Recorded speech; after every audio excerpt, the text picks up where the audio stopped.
Урта Чаллы бүлекчәсенең алдыңғы сыйыр сауучылары Нина Васильева, Надежда Семенова, Алевтина Гаврилова иртәнге сауымны әле генә тәмамлаганнар.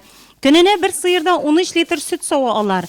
Сыйыр сауучыларның һәрберсенә 50 баш терлек беркетелгән. Хезмәт хаклары әйбәт. Хәзер эш элеккеге елларга караганда күпкә җиңелди алар. 30 лет работаю. Сыйыр сауучы булып 30 ел эшлим. Быел апрельдә пенсиягә чыктым, әмма эшләвемне дәвам итәм. Хәзер җиңел, элекке бит ку хезмәте авыр иде. Азык бар, эшләргә шартлар җитәрлек, хезмәт хакы әйбәт. Нурлат сөте җәмгыятендә 5398 баш мөгезле эретерлек исәпләнә. 1954 савым сыйыры, шуның 500-е Урта Чаллы бүлекчәсендә.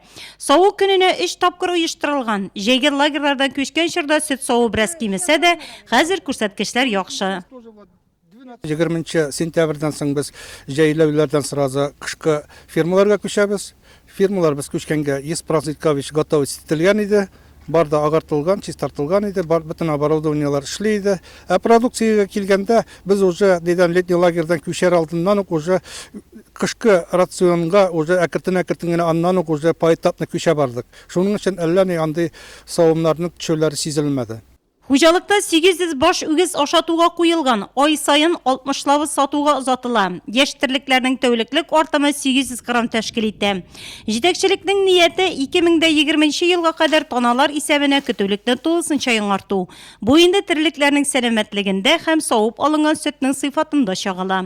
Бүгенге көндә бер сыйырга 12дә 7, 12дә 8 менә шул күләмдә сөт савабыз. И үзебезнең битендә Нурлат сөтендә үзебезнең сөт комбинаты шунда сдавать итәбез. Сыйырның ашатуы телендә ди халык. Хуҗалыкта кышлату чорына бер баш шартлы терлеккә күчереп исәпләгәндә 44 центнер азык берәмлеге әзерләп кергәннәр. Хәзер рационда витаминлы өстәмәләр жомпатыксы. Бүгенге көнгә район буенча 19 меңнән артык баш мөгезле эретерлек исәпләнә. Быел малларның баш саны артуы күзәтелә. Бүгенге секенгә безнең барлыгы 9 савым сыйыр көтүлеге иде, 12 ястерлер көтүлеге лагерьларда иде.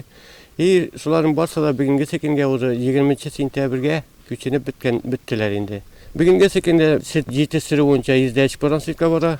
Бер сыйырга 3475 килограмм савып алынды, ул 10 килограммга плюс. Үткән елга караганда Нурлат сөте хуҗалыгына кергән һәр авылда терлекчелек фермалары бар. Бу инде әлеге җирлектә яшәүчеләргә эш урыны дигән сүз. Урта Чаллы бүлекчәсендә генә дә терлекчелектә 60 кеше эшли. Шуның яртысы хатын-кызлар.